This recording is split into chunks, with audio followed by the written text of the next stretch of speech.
as we thought that was a very simple set of halakhot, and suddenly it becomes very complex, and we'll have to learn more about it today, what we're doing right, what we might not be doing right, and what we can start telling people that they're doing wrong. That's the most important. Okay, so last time we ended off that how you wash your hands. We mentioned that you have to go right and then left, right and then left, right and left. We mentioned that we should not transfer from the right hand, from the left hand to the right hand. You should take the cup in your right hand, pass it over to your left hand, wash it, put it back down, and then go back. Remember we said with the bread, you wash 3 times on the right, 3 times with the left in the morning, and then when you come out of the bathroom, even though we didn't mention it, that goes in turns. So you go right, left, right, left, right, left 3 times. Okay, so that's kind of how we ended off. We also ended off saying that you have to say the blessing. I don't know if we talked about it specifically, but you should make sure that you're saying the blessing of Netillat Yadayim specifically when the hands are wet. Okay, and so today we're going to talk about that part of the process. So even though we're saying that the process of washing the hands, usually you wash your hands and then you dry them, right? Over here we're washing the hands, we're saying the blessing, and then only after we dry them. There's a lot of poskim that say if you wash your hands and then you dried them, well, now you're in a problem. Now you can't. There's a lot of poskim that say you can't make the blessing now. So even though you technically did the mitzvah of washing your hands, you lost out on the blessing. Nonetheless, so we have to make sure that, so don't think that drying the hands is a bad part. No, drying the hands is the end of the process of washing the hands. So you have to go ahead and dry your hands as the end of the end of washing the hands. Why did the sages want us to dry the hands? Rashi explains from the Gemara, from the Talmud, that if your hands are wet, it's kind of disgusting. You're going to touch now bread, you're now going to touch food, and it's not going to be so appealing since it gets moist, it gets wet. No one really likes that. So that means even if someone washed their hands with a revi'it, even a lot of water, nonetheless we say that you should go ahead and dry your hands, and that should be the process before you go ahead and eat your food. Of course, you want to make say you wash your hands, you say the blessing, then you dry them, and then you go ahead and make the blessing on the food that you're going to eat. Now, what happens, especially nowadays, what's the minhag hamakom and what's the custom in all of these public spaces? We have to save the environment. So what are we doing? We're not giving out paper towels anymore, right? Because chas v'shalom, we don't want the environment to get ruined from our paper towels. And so what did they do? They invented these hot air drying machines, which don't really do anything. They just kind of splatter the water a little bit, and then they keep your hands completely wet. Now, let's say in a perfect world where these devices actually worked and they completely dried off your hands, or at least 99% of the way they dried off your hands. Is that considered good for drying? So the answer is that yes, that would be good, that would be permissible. And one who went ahead and used one of these machines to dry off their hands, that would be considered drying. And at that point, if you didn't say the blessing, you would not be able to continue to say the blessing. So we want to make sure that you say the blessing before that, and then you would dry it that way. The problem most of the time is that these hand drying machines are in a bathroom. And we know we can't say a blessing in a bathroom, as we mentioned last week, with regards to the airplane. So that, let's say you're on an airplane and you want to go wash your hands. So even though you're going to go to the toilet to wash your hands, because that's the only place that you can wash your hands, nonetheless, you should not say the blessing in the toilet. You should, in the bathroom, you should go outside and then say the blessing. So I guess maybe it's not so practical if it's in a bathroom setting, but maybe you're going to install one in your house after being, but then you can't use it on Shabbat. So, you win some, you lose some here. But what about drying the hands, I guess, in Sukkot, or right now, if I decide if I'm going to go wash my hands, I'm going to put my hands outside for 2.5 seconds. It will get completely dry. It's faster than using a air drying machine, and it's you can use it on Shabbat. Does that count as drying your hands? Again, we're going to say yes. The only problem that you should, that is going to be an issue with drying the hands is using your garments to dry your hands. So again, become common custom that people kind of dry their hands on their garments, on their pants, on their shirt. Now this is not great. Okay, the sages say that if someone does this, it'll negatively affect their memory, and it'll bring upon a person forgetfulness. So a person should go ahead and not wipe their hands on their clothes.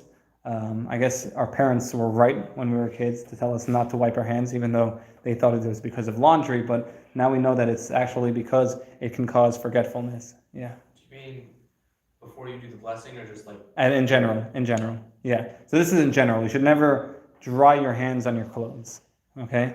Or wipe your hands on your clothes, okay? So we're saying specifically now because a lot of people do it, and so if they don't have a towel, or they use their hands, or they dried it really quickly, and then what happens is still there's a little bit of wetness on their hands, so they go, they dry it off really quickly, and they're in a rush to get to their sandwich because the sandwich is really yummy, and so what happens? They say no, that's not good. You might come to forgetfulness. Nonetheless, if someone did it, it's still fine, it's still proper, you've done it in the right manner, but we're saying that you should not go ahead and do it. There are questions in the halakha. What happens if I go to someone else and start wiping it on their clothes? Is it going to affect them, or is it going to affect me?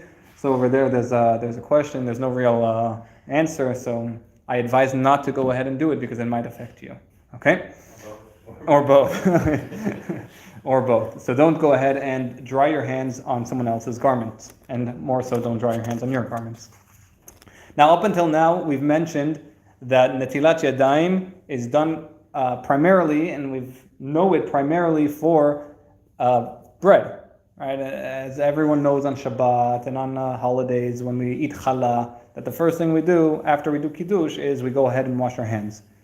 But the Gemara, the Talmud, actually brings that there's another time that we have to wash our hands in a similar method, except this time we'll see that it's without a blessing. So the Gemara talks about Rabbi Elazar, that he said in the name of Rabbi Oshaya, that any food that is dipped into a beverage requires Netillat Yadayim. So that means any time you have a food that is wet, okay, then it would necessitate Netillat Yadayim.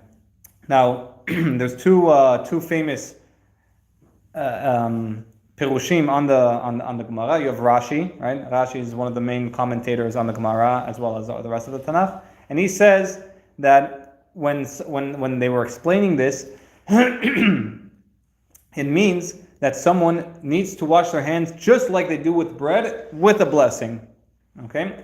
But the Tosfot, which is the grandson of Rashi is Tosfot, one of the Baalei Tosfot, and so he says no. We need to wash our hands, but we don't do it with a blessing. Okay? And he says that the mitzvah of Netilat Yadayim for eating moistened food, for eating food that has been gotten wet, is more of a technical measure because we want to avoid the drops of the beverage from becoming contaminated with tuna. And since it could be ingested, all of this, so he brings his own explanation, but he says it's only a technical measure, but it's not the ikar, it's not the main reason for the takanat of Netilat Yadayim. Therefore, we have to go ahead and wash, but without a blessing. Okay? And that's the main two opinions. As we'll see in the next couple of halakhot, that we do hold, and any time that you see that there's a machloket, and we've mentioned this a little bit, that there's a rule called safek brachot la'akel, that in a place of a doubt, when in doubt, don't bless it out. Okay? So when in doubt, do not say the blessing. Do not say, we say safek brachot la'akel, and therefore we say, do not say the blessing. In this case, when we have two big commentaries, we have Rashi and we have Tosfot, and one of them is saying bless, one of them is saying don't bless. In this case, we take the lenient road of not blessing because we don't want to accidentally or say a blessing in vain. Now, how serious is washing the hands? We mentioned how it was very serious washing the hands before bread. We mentioned that last week. Some of the issues, some of the punishments that can come upon a person if they don't wash their hands before eating bread. But the Matei Yosef, he says the same thing that we said about bread, that someone who does not perform Netilat Yadayim, he'll become, he's belittling the mitzvah of Netilat Yadayim, that he's going to become excommunicated and he'll be uprooted from this world.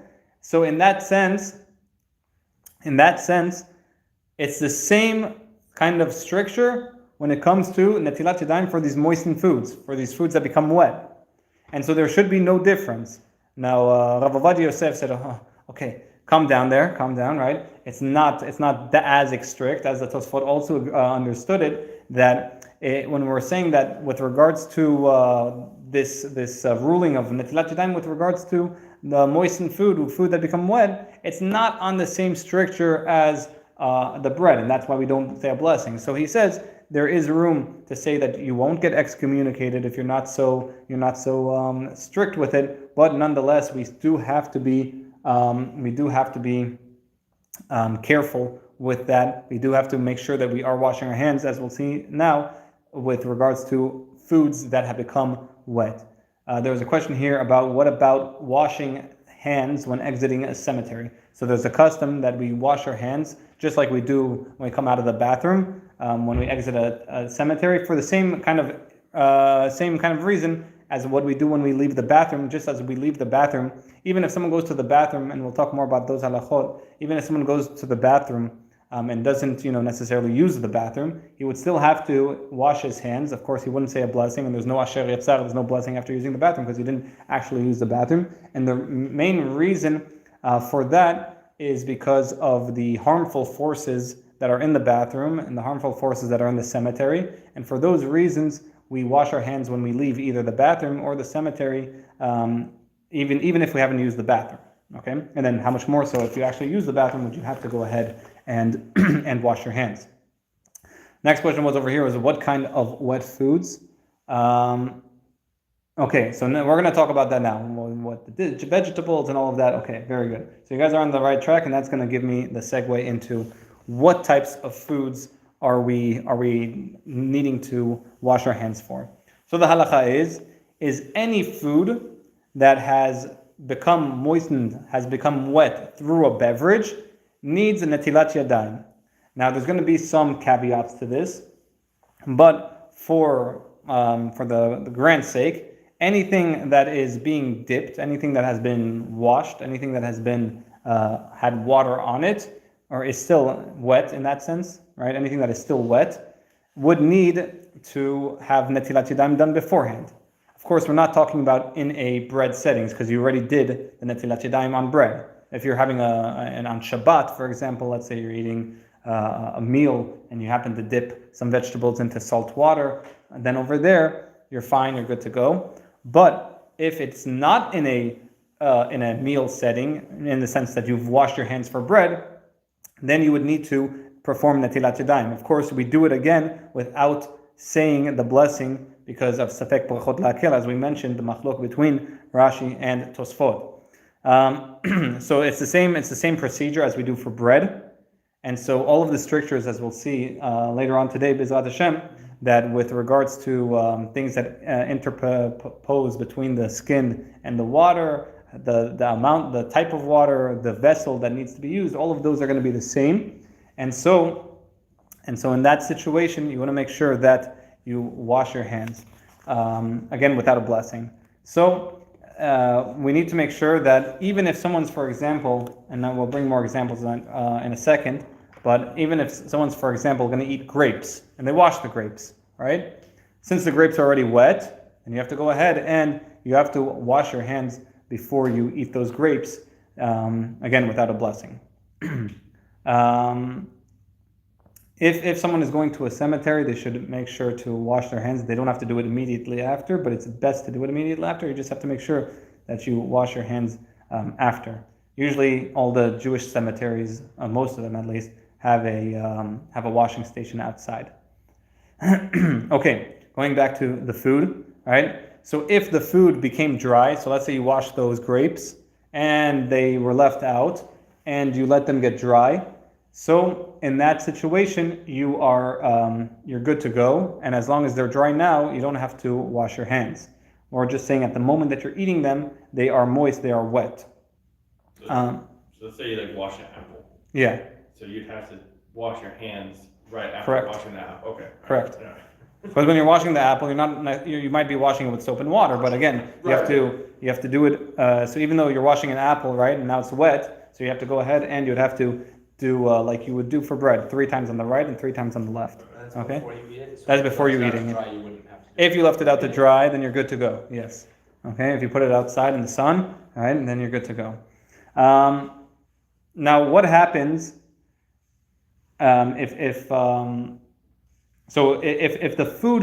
We're going to get into some of the specifics now. Okay. If the food is always eaten with a utensil and it's never eaten with one hand, okay, then there's no reason to suspect that a person would go ahead and touch it and need to wash his hands. So what's one of these examples? For example, cereal, right? I have not seen anyone, even my son, who likes to eat everything with his hands, he doesn't eat cereal with his hands, okay?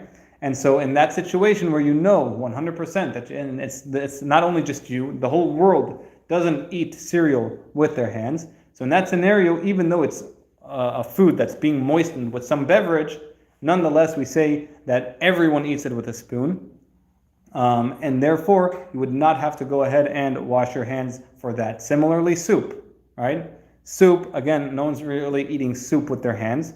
And so, in this situation, you would not need to wash your hands before eating soup. A vegetable soup, or I guess mainly vegetable soup, right? And so in that situation, since majority of the people are eating it with a spoon, or a fork, I guess, and therefore there's no reason to need to perform Netillat Yadayim before that. Okay. Sure. I have a question because like we eat a lot of tuna, so Mhm. tuna's in water normally, right? Okay. So then you dip a chip in the tuna and eat it. Would you have to wash before that? So when we're saying so Like the canned tuna, like canned tuna. again, do people eat tuna with their hands? Nowadays, Yeah, but you're dipping a chip into it, you're dipping a chip into the tuna. or something, like So over there, we're normally- gonna see that there's a difference. Okay. Okay. So we'll talk about, I guess, that in a second. Okay. Fine. So if you're using a utensil and you always use a utensil, then you're good to go. You don't have to go ahead and wash your hands. And the rule is the same if someone wishes to wrap their hands in a cloth or wear gloves while eating the food. That just like as we said with bread, that one will still have to perform Netillat Yadayim. So even if, for example, someone has these grapes and he says, no, I'm going to wear gloves. No, you would still have to perform Netillat Yadayim before eating the grapes. Again, just as we said for bread, that as long as it's less than a kazait, then you can go ahead and you don't have to wash your hands. So if you're eating less than 30 grams of whatever it is, let's say I'm going to eat 1 grape. Okay, really, we're going to see it later in the Brachot, in the halakhot Brachot, you should not eat 1 grape. You should not eat 2 grapes. Okay, there's a problem with eating 1 grape that you put yourself into a question if you have to now do a after blessing. That's another discussion, and B'ezrat Hashem we'll talk about that later on. But let's say someone's rebellious and he's going to eat 1 grape. Okay, even if it's even if it's moistened, even if it's wet, nonetheless, we're going to say he does not have to wash his hands because it's less than a kazait. Just like what we said with bread, if someone wants to eat bread less than a kazait, he does not have to. If he wants to follow all of the opinions, all of the strict opinions, and does it and washes his hands, he will be blessed by heaven. Okay, if a cooked food is still moist with the liquid that it was cooked in, so for example, French fries, right? Sometimes if French fries are very oily, right, it would be necessary to wash your hands before eating them. Again, it depends how oily the chips are. If you're air frying them, then you have no problem, right? The problem would mostly be if you're some of these very oily chips, oily French fries, right? And this also applies to pickled food. So, for example, if you have pickled olives, right, or pickles, right, that they're sometimes sitting in their brine, then you would have to go ahead and wash your hands for Netillat Yadayim, 3 on the right and 3 on the left, before you want to go ahead and eat those, as long as you're planning to eat more than a kazait. Okay, it comes out that there are 3 issues with coming to wash your hands for foods that have touched beverages, and the 3 things are: A, if one eats without touching the side that has been moistened, has been wet; B, if one plans to eat less than a kazait, and see if the beverage has been cooked. Okay, so if one of these conditions have been met, you still have to go ahead and wash your hands. Okay, but if two of these have been met, then we say you're lenient and you don't have to go ahead and wash your hands. Okay, now I'll go ahead and start giving some examples so it can be more practical to us and so we can start to understand. So if a person, for example, takes a cookie, an Oreo cookie, and he dips it into milk, okay? The blessing for French fries is boré pri adama. It's the grammar, okay? Just so boré pri adama, yeah? So for example, someone takes his Oreo cookie and dips it into milk, or as probably more practical is when someone takes a piece of cake and dips it into his coffee, or back then when the old grandmas would have the little biscuits and they would dip it into the tea. In all of these situations, right, you're using you're not going to touch the liquid itself, and you're usually not touching the moistened end. You're not touching the wet end, right? And also the beverage has been cooked. Okay, maybe not the case for milk. Pasteurization is a little different than cooking, but at least for the coffee and for the tea, over there, you would say that he's not touching the moistened end, and it's also a cooked beverage. In that scenario, you would not have to perform Netillat Yadayim, and this is the case even if he eats more than a kazait of the food. So because you have two of those conditions, you have the condition that it's a cooked beverage, and that he's going to be touching only the side that hasn't been moistened. In that situation, he does not have to go ahead and wash his hands. That means if either the beverage was not cooked, or he was going to touch the side that became moistened, then he would have to go ahead and wash his hands. And so I guess the way, for hot beverages like coffee and tea, you're not going to wet your hands, but I guess if someone's dipping their Oreo, and sometimes they dip all the way in to make sure the whole Oreo, in that situation, you would need to go ahead and wash your hands. You have questions? Okay. So you'd have to go ahead and wash your hands. Okay. I guess also cookies and milk, right? Sometimes people dip the whole cookie into the milk, then you would have to wash your hands. Yeah. Well, is it still boré pri adama, or does it change? No, it doesn't change. The blessing is still the same. So for the cookies, it would be mezonot. For the French fries, it would be adama. The blessing itself doesn't change. The whole issue is, do I have to go ahead and wash my hands beforehand? Okay, and of course we wash our hands without a blessing in these situations, and also 3 on the right and 3 on the left to cover that basis. Okay. If someone plans to eat less-than-kazait, as we mentioned earlier, that if you eat less-than-kazait and he wishes to dip it into a cooked beverage, right? So he wants the cookie. This time I guess he's gonna put the whole Oreo cookie, but it's with those mini Oreo cookies, right? So he's only doing one mini Oreo cookie, so it's not a cooked beverage, and also it's less-than-kazait. So over there we say, okay, he's fine to go ahead without washing his hands. But I think generally one Oreo I think is usually kazait, or around kazait maybe. So you have to be careful with that. So since you're washing the hands without a blessing, Mm-hmm. because normally it's like if in doubt, don't, right? Yeah. For the blessing, could you just wash your hands since you're doing it without a blessing if you're in doubt in this situation? Yeah. You can always. You're 100% right. Yeah. Okay. If someone wants to, they can always go ahead and wash their hands. There's no issue with that. We're just saying when you need to wash your hands. Okay. And so we're giving you the minimum of the requirements. Okay. If someone wants to go ahead and wash their hands before they eat everything, go ahead, be my guest, right? You might get chapped hands after a while. I remember there was one guy in my synagogue that he's starting to learn all of these halakhot, and one day he got mad. He started yelling at the rabbi. I said, "Rabbi, I don't get it." He said, "What? What don't you understand?" I also don't understand. So you can try to ask me, but I don't know if I know the answer. He says, "Rabbi, every 5 seconds they're telling me to have to wash my hands. When I wake up in the morning, go wash your hands. When I go to the bathroom, go wash your hands. If I want to eat bread, go wash my hands. If I want to eat grapes with water, go wash your hands." I don't understand. How much water did they have back then that they were washing their hands every 5 seconds? And so the rabbi was just like, "What are you going to do?" that's part of the religion. Okay. If we're eating, okay, that's good answer. That's a good question. All right. So a salad, right? So a salad, a lot of the times, most of the times, you're eating with a dressing, right? Either olive oil or some kind of mayonnaise base or whatever. It's going to be some kind of liquid that's our beverage that's been placed on this salad. So again, since the majority of the world does not eat salad with their hands, and they usually eat it with a fork, we can be lenient with regards to a salad and say that we do not have to go ahead and wash Netillat Yadayim for the salad. Usually the main issue over here with these halakhot is foods that one is going to be touching with his hands.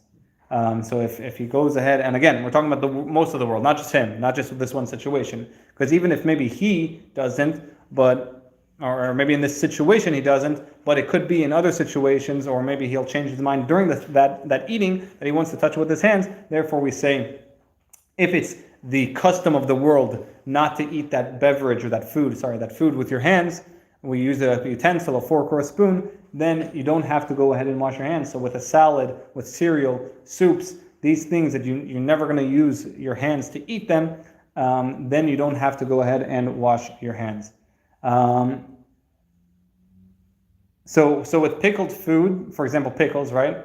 If you want to go ahead and use a utensil, you would still have to wash your hands, because even though you and in that situation are going to be using a fork, it might be that another person, or maybe even you, during that session, it falls off the fork and you use your hand accidentally. So we're worried that you might accidentally come to touch it, and therefore you should go ahead and wash your hands in that situation.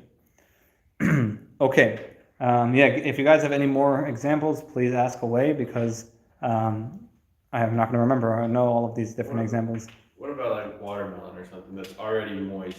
Right? So we hold the juice of a fruit that's not constituted as a beverage. Okay. That's constituted as it's more of its juice. So in that situation, you don't have to worry. It's specifically when it's been introduced to a new beverage. Okay, the liquid itself is considered part of the fruit, and so you don't have to worry about that. It's a good question. If someone wishes to eat less-than-kazait of food that's dipped into a beverage without touching the moistened part, at that point you've got all of those things, and for sure you do not have to do Netillat Yadayim. Again, those three things are: it has to be if you're eating less-than-kazait, less than 30 grams, if the beverage is cooked, and if you're planning not to touch the moistened end of that article, of that food. Okay, and again, a lot of the times we're not dipping, but nonetheless we do see that there are times that we have to specifically dip. For example, on Pesach night, we take the karpas, we take the vegetable, and we dip it into the salt water. And so what do we do before that? We wash our hands with 3 times on the right and 3 times on the left. And actually some of the sages say, why do we do that specifically on Pesach? Because on Pesach everyone's there, and finally you can introduce this halakha. Be like, hey guys, we have a halakha that the whole year round you're supposed to be washing your hands every time you're dipping a vegetable that's been in water, or any type of vegetable that has come into contact with water. So over there you would say that you would need to wash your hands. Again, with the fruit salad, I don't know how many people eat fruit salad with their hands. So over there you can also be lenient. But if for whatever reason you have some kind of fruit that has come into contact with it, then you would need to, again, any fruit that would come into contact with any of these beverages would need a Netillat Yadayim, if again you're going to be touching it with your hands. So a fruit salad, again, most people usually use a spoon or a fork. So I would say that in that situation you would not need to wash your hands. Dry cereal you do not need to wash for. Again, since it's dry. And even if it's in a bowl, we don't need to wash our hands. The only issue is if you would add milk to it, and then even then we see that there's no issue, because a person's not going to be using their hands to eat milk, cereal with milk. Some poskim rule that if someone performed Netillat Yadayim to eat bread, right? So he washed his hands, and immediately after doing Birkat Hamazon, he wishes to eat one of these foods, right? So you generally, what does a person do? He washes his hands. He eats, for example, Friday night, right? We wash our hands. We do hamotzi lechem min haaretz. We eat the bread, and then we go throughout the night. we're eating, drinking, having fun, and then we do Birkat Hamazon, and some people have the custom that after Birkat Hamazon they do the dessert in order to increase the amount of blessings that they can get, because we know that we have an obligation to do 100 blessings a day, and on Shabbat it's a little harder since the Amidah, the Shmona Esrei, isn't 18 blessings, 19 blessings, really it's only 7, so you lose out on a lot of those blessings. How do you make up those blessings? So eating more, specifically eating dessert, okay? And so you want to make sure that after, some people have the custom of doing the dessert specifically after Birkat Hamazon, so that way they can get even more blessings. Now, some poskim say that what happens if you ate these grapes, right? Grapes that were wet with water, after you did the Birkat Hamazon, meaning the whole time you were in the meal, your hands were supposedly clean. You did wash your hands before. You did Birkat Hamazon. So now, really, there's no issue on the surface. There's no issue with regards to your hands. Your hands should be clean for all intents and purposes. But nonetheless, there are posting that say you're fine. You're right. There's been nothing to come into contact with your hands to make it, let's say, not washed. So you're good to go. Other poskim disagree. Other commentators say, other halachic authorities say no. There's still an issue, because once you ended the Seudah, once you ended with Birkat Hamazon, you wrapped up that meal, and now you go on to the regular world. So you would have to go ahead and redo Netillat Yadayim if you want to go ahead and eat from those grapes. Nonetheless, we say that if you want to hold like the lenient opinion and not wash your hands, you're good to go there. But one should try to be stringent in this manner, since he did end with the Birkat Hamazon. Okay? So what are these beverages, right? So we said the seven beverages are the main beverages that are the ones that will come into contact with any of these foods, cause it to become to become susceptible to tuma, and therefore you would need to do Netillat Yadayim if you want to eat them. So what are those 7 beverages? These are the 7. Anytime the Talmud or the Torah talks about beverages, it talks about 7 beverages, namely wine, bee honey, olive oil, milk, dew, blood, and of course water. So all of those are 7 beverages, and if they come into contact with any food, it makes it susceptible to tumah, makes it susceptible to contamination. And with regards to our sense, it makes one liable to wash their hands. So those are going to be the main ones, and so you would have to pay attention to that. So I know the one that usually gets the eyebrow raise is blood, right? And so blood is listed among the 7 beverages. What does it refer to? It refers to someone who must eat sometimes food dipped in animal blood for treatment of some sort of the dangerous illness. It's usually forbidden. It's not allowed to eat blood of any animals, whether fowl, whether birds or actual animals. Nonetheless, the blood of fish and locusts are actually kosher, and it's permitted as long as there is some kind of siman, some kind of recognition that it belongs to a fish. So back then they would drink fish blood. I guess it was good for the body. It was very healthy. And in order to drink it, you would have to put some kind of like fish scales in the thing, so it was recognizable that it's from a fish. Don't worry, our food isn't any better. Okay, we laugh about it, but the fish blood was probably healthier than most of the things that we eat nowadays. So they're the ones laughing at us. Okay. Oreos. So why was it kosher? The blood is only not kosher of animals and birds. So when the Torah talks about the blood of not being kosher, it's specifically about birds and animals. The blood of fish and locusts is allowed, and so there was the only issue with it is that someone might see you drinking it and think that it's blood of animals or of birds. Therefore, you have to have some kind of recognizable sign within them. So if you have fish scales in it, then people are like, "Oh yeah, that's from fish." Could you just label it fish play without like sprinkling skills? So that's a good question nowadays. Also with regards to, for example, it's a whole different sugi or a whole different thing. But let's say, for example, someone's going to a burger joint and he gets a milkshake, a kosher burger joint, right? Nowadays, kosher burger joints do have milkshakes. Why? Because it's all almond milk, and it's all of these parv non-dairy substitutes. So a person can come to or you can get a cheeseburger, right? A kosher cheeseburger, because it's fake cheese, or it could be a fake burger and real cheese, right? So nowadays there's all these different combinations, but if someone's looking from the outside, they're going to be like, what is this guy doing? He's not kosher, he's not Jewish, like he's eating milk and meat. How can he do that, right?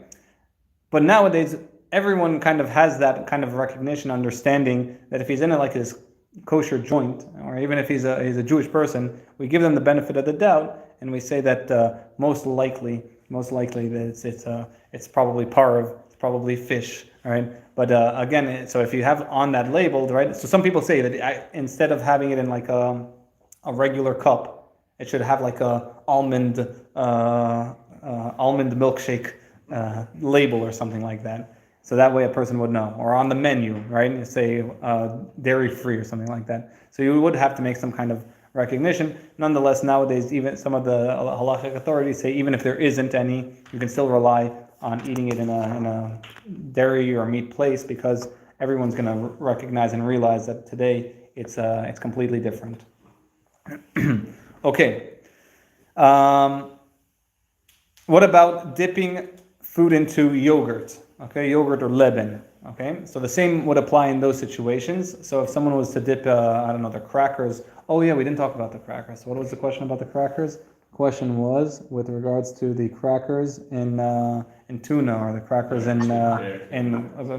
yeah.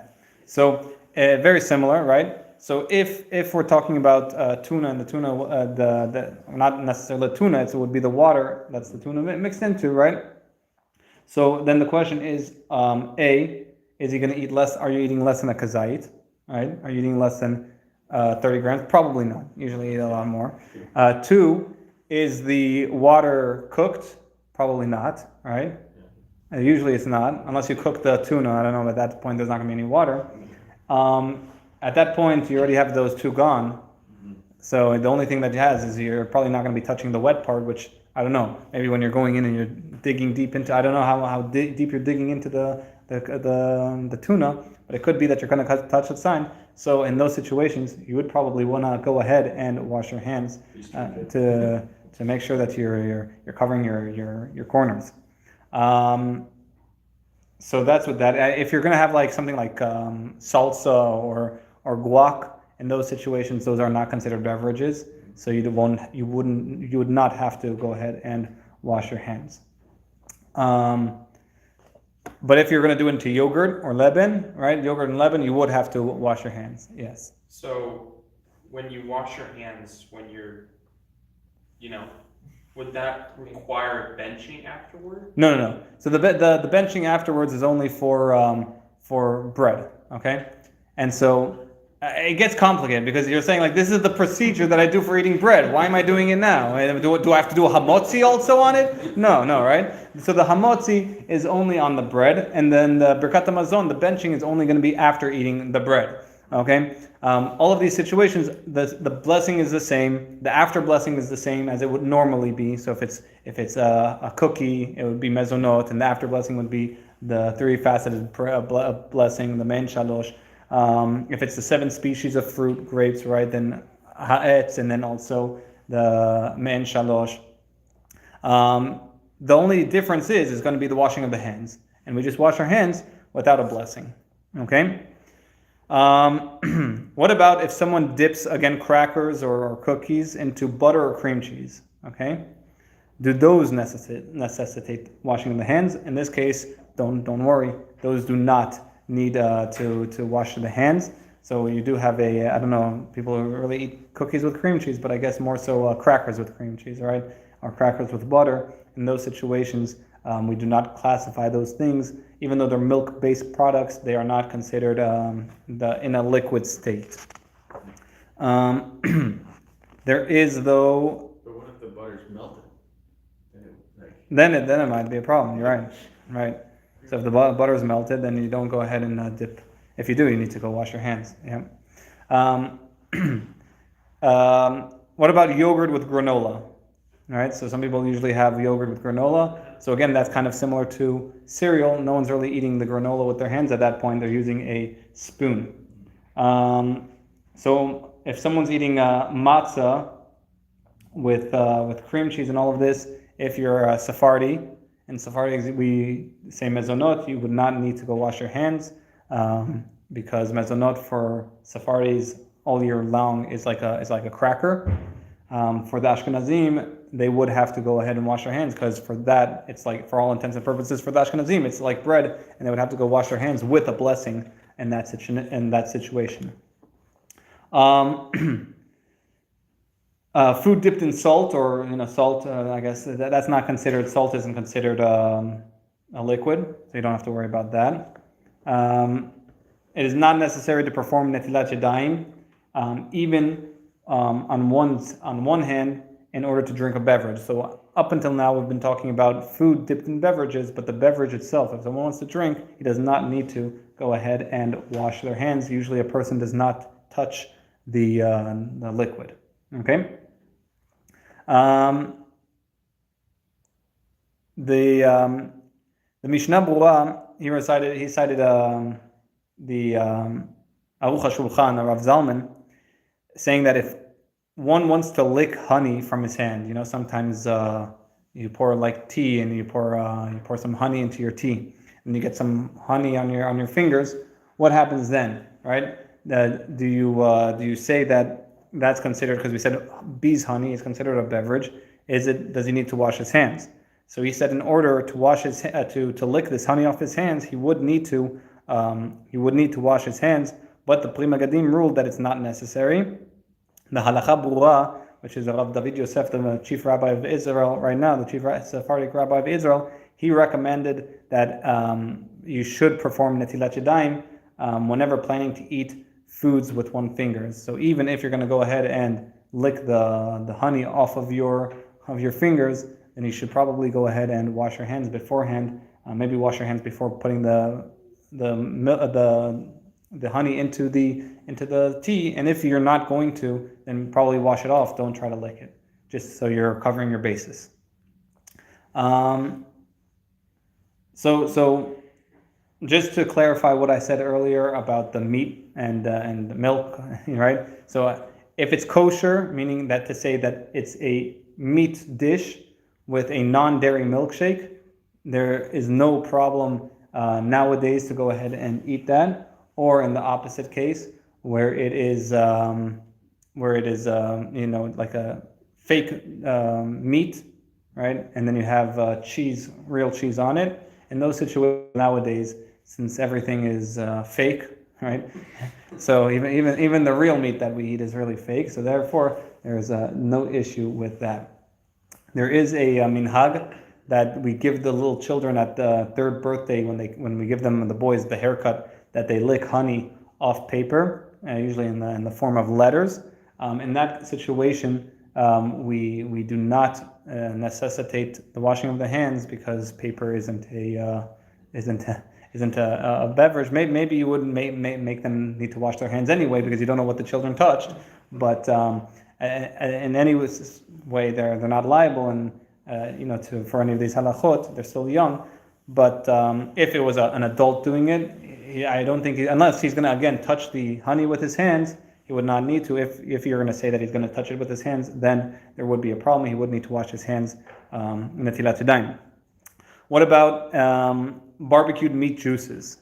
Sometimes you got off the barbecue. It's moist. Some people just go right in, or let's say chicken wings, right? It's still moist, relatively moist. So in that situation, it's kind of like what we mentioned with regards to the fruits, right? That it's its own fruits, its own juices, and therefore you do not need to perform Netillat Yadayim with regard to those objects, those foods.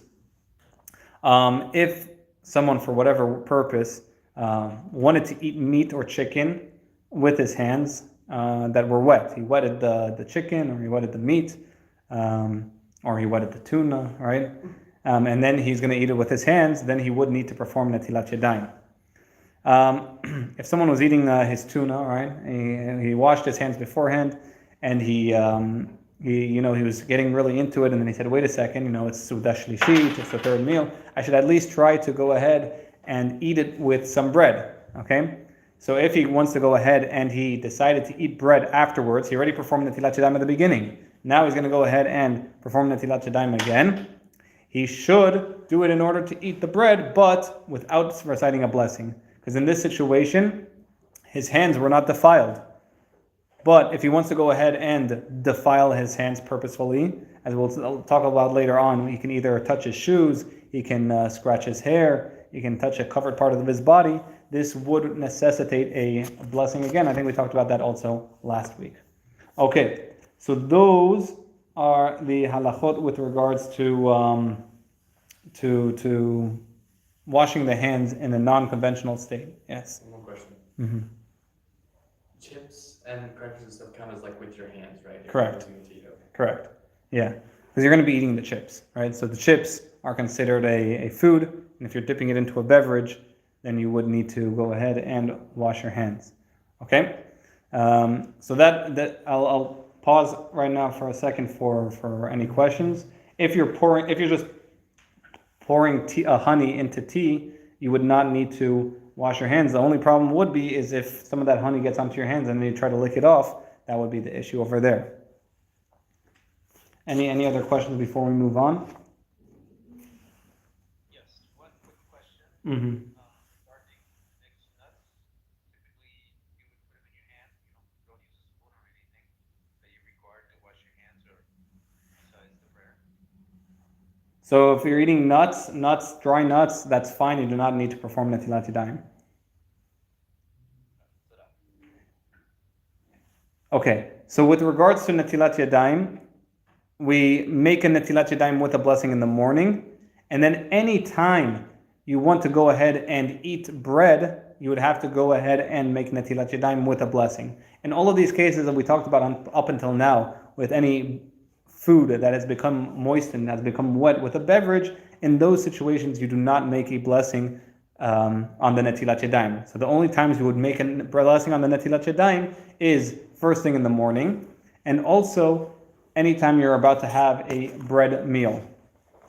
So last week we mentioned, someone asked the question about what type of vessel do you have to use. Okay, so generally when with regards to washing the hands for bread, you need to use a vessel, a kli, that is able to contain water. So it doesn't necessarily have to be a certain material. It could be wood, glass, stone, dried earth, metal, whatever. All of these materials are allowed, and therefore any of these would be considered a proper kli to use.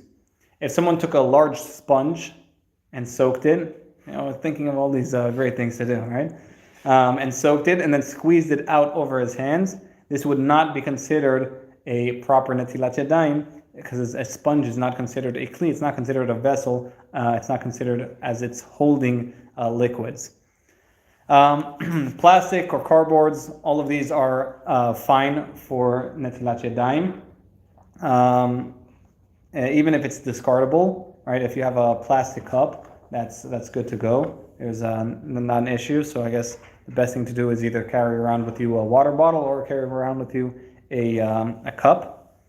The container should be able to hold, the vessel should be minimally at least a revi'it, should be able to hold at least 81 milliliters or around 3 ounces.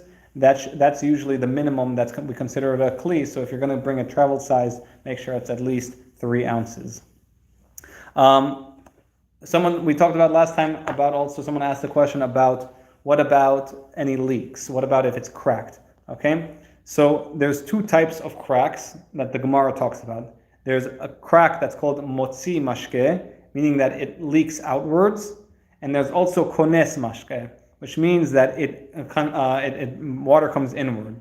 Okay, so there's 2 types of cracks. One that brings the liquid from inside outside, and one that is able to draw in, I guess if submerged, water from outside to inside.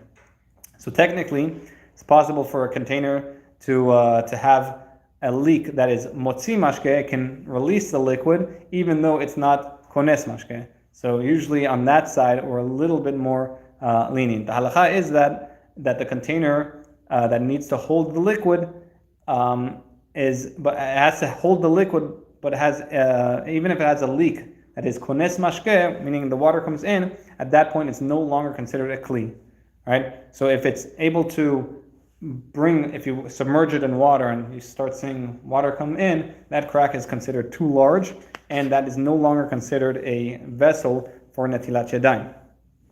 Even if the hole is above the point of the container that holds the revi'it, at that point, and it's possible for, let's say the hole is closer to the top of the vessel, right?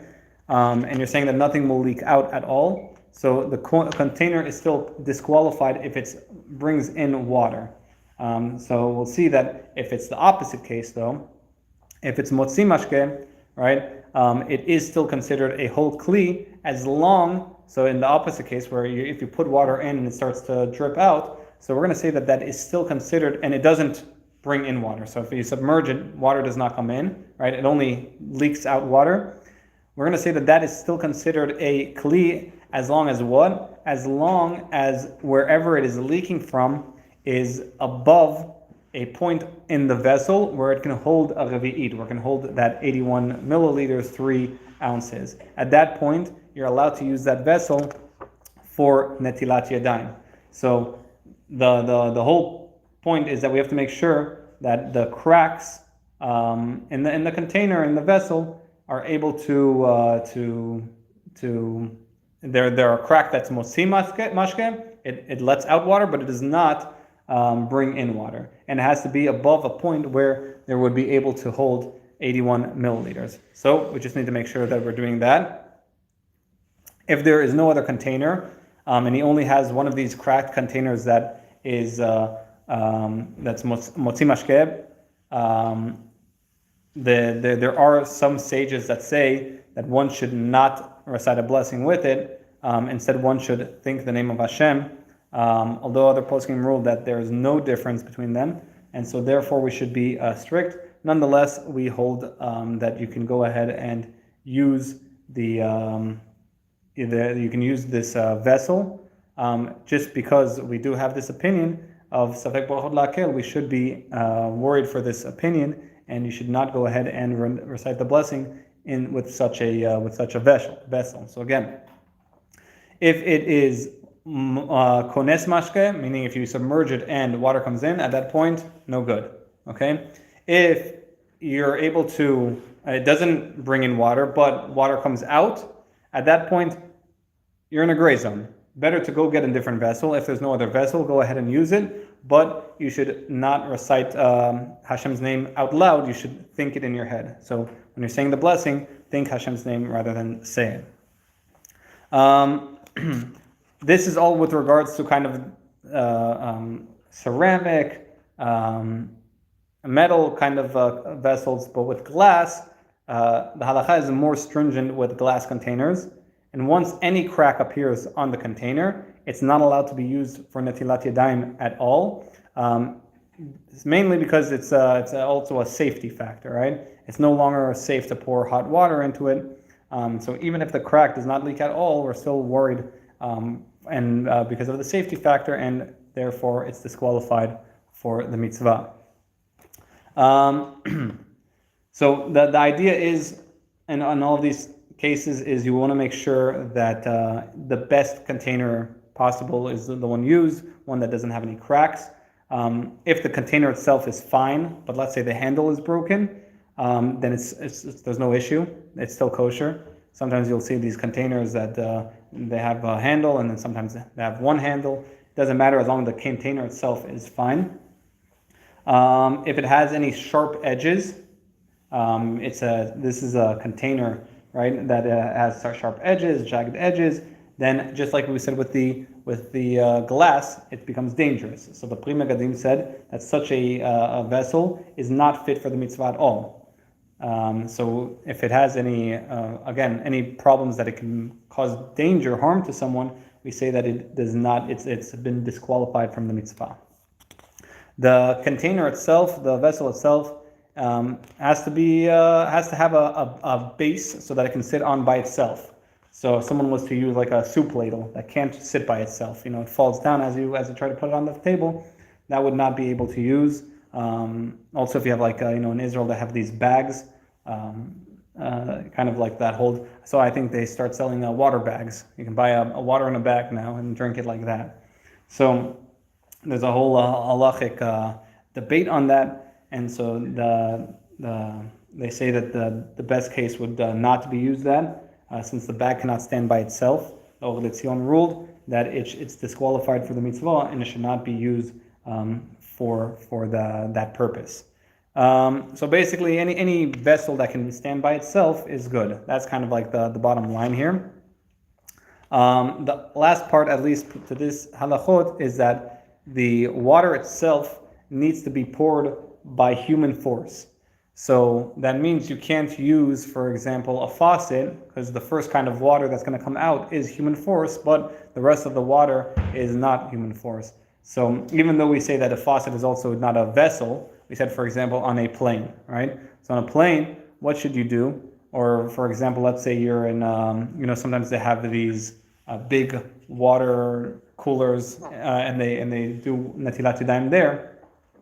So if you don't have a vessel, right, you can technically use that big jug to do your Netillat Yadayim.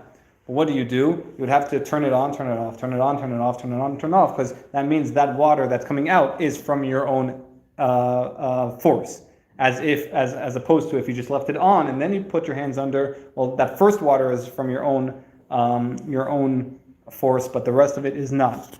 So that would be the case over there. So if it's like a spigot that you push.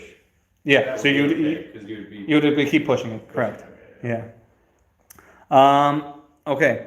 I think we just about covered all of the halakhot with regards to washing of the hands. They died again. So I'll leave it open now for any questions, and then I think B'ezrat Hashem will continue finally with the halakhot of hamotzi. One final thing is that, of course, the water has to be clear. It can't be murky, can't be muddy. Sometimes if the tap water is foggy, you let it settle. If it doesn't settle, it's still kind of foggy, don't use it. That's probably not a good sign. Also, I forgot to say that the water cannot be used. Nowadays, back then they were more conservative with the water, but nowadays less conservative. But for example, if someone washes his vegetables with water, at that point you can't use that water to do Netillat Yadayim. At that point, it's considered used water. Any used water is not allowed to be used for Netillat Yadayim. Okay, any questions now? Yes. If you don't have a vessel, but you do have a faucet, do you have to just not do Netillat Yadayim? So you have to try to find water. If you can find water within a 72 minutes from you, or a vessel within 72 minutes from you, you have an obligation to go ahead and get it. If you don't have any options at all, you don't have any. It's best to at least wash your hands, right? But of course, you would not do it with a blessing. Okay. Okay. Any other questions? Okay, one other thing I just saw here is that when you're washing your hands, you should also not use hot water, like burning hot water, right? You should use cold water, and that would be the best. If someone does not have a cup, can one take the faucet? So yeah, on an airplane it's a little different. So airplane is a little different than a regular faucet. A regular faucet in our houses and in most places are connected to the ground and are connected to like these big tanks. So over there we don't classify them as vessels. On an airplane though, it is a big vessel, and so over there you would be able to wash your hands on an airplane. Again, you would have to kind of turn it on, turn it off, turn it on, turn it off, and also make sure you say the blessing outside of the bathroom. May rose water be used or not? It really depends on how if you use the rose water kind of like as perfume and you used it as that, then you would not be able to use the rose water. But if it's just kind of sitting there and you haven't used it for anything, then you can go ahead and use it, as long as, of course, as it's not murky or anything.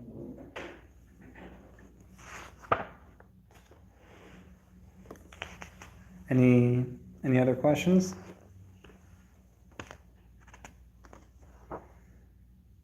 Okay. I may have missed Yes. it, Rabbi, Mhm. but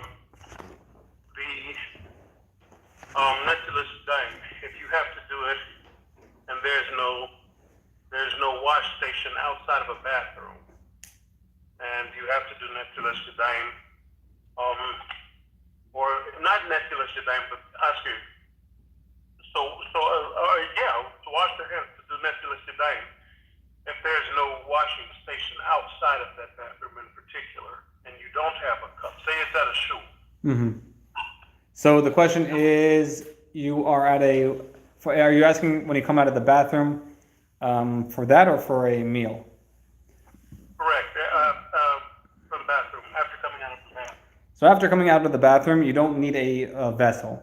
Okay, well, I guess we'll talk about that later, or not today, but you do not need a vessel for coming out of the bathroom. The vessel is only needed in the morning and for the bread or for moistened foods. But if you're coming out of the bathroom, technically you don't need a vessel. It's better to use a vessel, but you can, at that point, you can just put it under the faucet 3 times each, and 1, 2, 3, going back and forth, and you're good to go. So bathroom is different with regards to needing of a vessel. Okay. Okay. So Bezrat Hashem will continue next week with regards to what happens if you have, for women, do they have to take off their rings? We usually see women take off their rings. Do they have to? What happens if a person has a bandage? What happens, like you guys were mentioning, what happens if there's no water available? Bezrat Hashem will continue, I guess, with the halakhot of Netillat Yadayim next week. And then we'll get into hamotzi. Okay. Thank you, everyone. Thank you.